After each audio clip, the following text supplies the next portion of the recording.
Assalamualaikum warahmatullahi wabarakatuh. Apa kabar sahabat kami semuanya? Harapan agar bisa senantiasa selalu dalam lindungan Allah, dan bisa selalu mendapatkan ilmu bermanfaat bersama channel kami, dan juga berkenan mendukung kami bila ada yang bermanfaat hendaknya. Beberapa tahun silam, kisah Lee Kang Hyun mualaf menjadi perhatian banyak orang karena pada saat itu dia adalah salah satu bos di perusahaan elektronik terbesar di dunia. Cerita Lee Kang Hyun mualaf tersebut sangat menginspiratif dan mengharukan. Hal ini lantaran Lee Kang Hyun saat itu menjabat sebagai petinggi Samsung di Indonesia. Dia mantap jadi mualaf di tengah karir yang cukup cemerlang. Di tangannya, Samsung berhasil populer dan digandrungi publik di tengah masyarakat tanah air. Hanya saja, Lee yang saat ini menjadi petinggi Hyundai Motor Asia Pasifik memutuskan pindah agama karena suatu alasan yang menarik.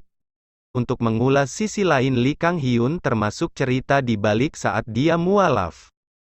Pria kelahiran Seoul, Korea Selatan, tanggal 16 Juli tahun 1966 itu mulanya datang ke Indonesia pada tahun 1988.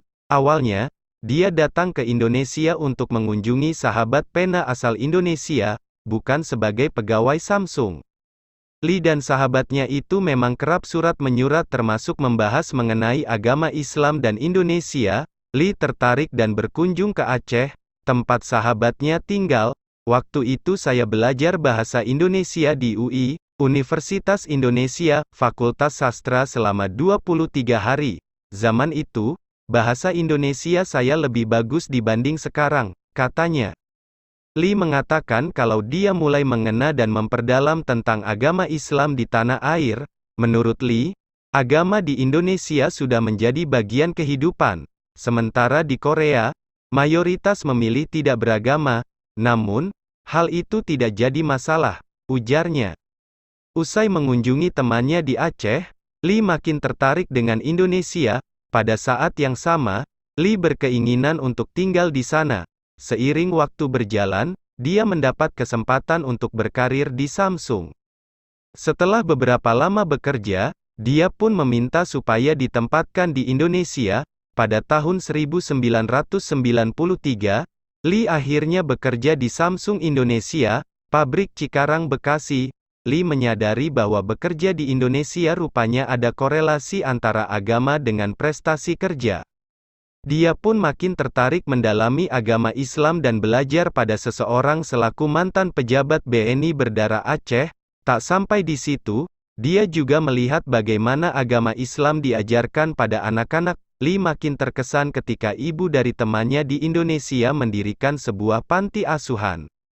Jadi saya benar-benar lihat sendiri bagaimana umat muslim berperilaku, kemudian saya diajari salat, tuturnya. Kisah mualaf Lee Kang Hyun berlanjut ketika dia mengucapkan 2 kalimat syahadat di Masjid Agung Sunda Kelapa. Lee mantap menjadi mualaf pada tahun 1994. Lee disapa Pak Haji menjadi mualaf diakui cukup berat terutama saat bulan puasa tiba. Menariknya, Lee juga mengaku pernah mendapatkan pengalaman spiritual. Pengalaman tersebut tidak bisa dia lupakan dan susah dijelaskan dengan kata-kata. Meski demikian, Lee bisa menjalani dengan baik dan bahkan kini disapa Pak Haji. Padahal, Lee mengaku bahwa saat itu belum pernah menunaikan ibadah haji ke Tanah Suci. Nama saya Kiai Haji Lee, mungkin orang-orang memanggil Kiai Haji Lee, jadi sekalian didoakan, tapi saya sudah berjanji kepada istri saya akan berangkat haji. Pada tahun 1996, Lee Kang Hyun menikahi wanita berdarah Sunda bernama Yuliani dan dikaruniai 3 orang putra. Kini, Lee mengaku terus memperdalam agama Islam.